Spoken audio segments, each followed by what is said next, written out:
Hello, আসসালামু আলাইকুম viewers. কেমন আছেন সবাই? হোমমেকার কিচেনে আপনাদের স্বাগতম।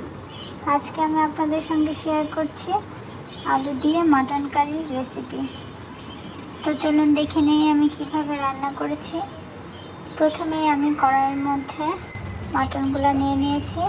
তার মধ্যে সবগুলো মশলা একবারে দিয়ে দিয়েছি। এখানে গোটা জিরা, গোটা গরম মশলা, তেজপাতা, দারচিনি, এলাচ, হলুদ, মরিচ গুঁড়া, আদা রসুন বাটা, ধনে জিরা গুঁড়া সব মশলা একসঙ্গে দিয়ে মাটনের সঙ্গে খুব ভালো করে কষিয়ে নেব।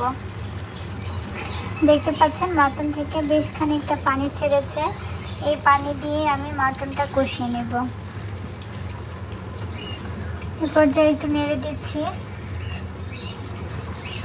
ভালোভাবে নাড়া হয়ে গেলে আবার ঢাকনা দিয়ে ঢেকে পানিটা শুকিয়ে আসা পর্যন্ত ওয়েট করব। এখন পানিটা শুকিয়ে এসেছে আর মাটনও হালকা সেদ্ধ হয়ে এসেছে।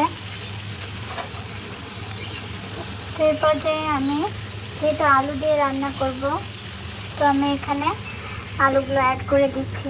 আর যেহেতু বেশ কিছুটা আলু দিয়েছি, তো লবণ একটু কম হতে পারে, এই জন্য আলুর জন্য আরও একটু লবণ অ্যাড করে দিয়েছি। এখন আলুটা মাটনের সঙ্গে খুব ভালো করে কষিয়ে নিয়ে ঢাকনা দিয়ে ঢেকে অল্প কিছুক্ষণ রান্না করে নেব।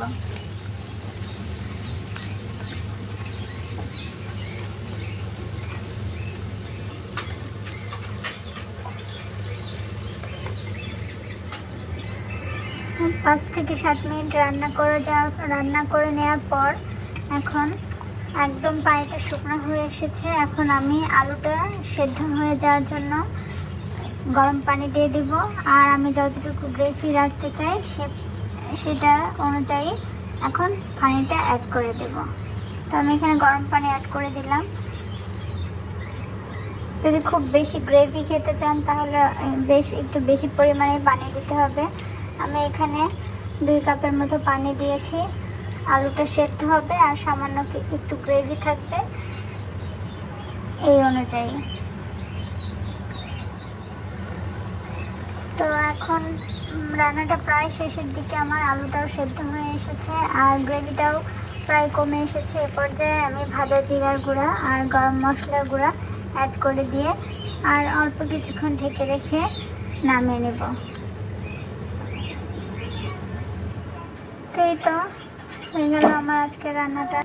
খুবই সিম্পলভাবে রান্না করেছি। আমি আসলে রেগুলার বাসায় যেভাবে রান্না করি ঠিক সেভাবেই আপনাদের সঙ্গে শেয়ার করেছি।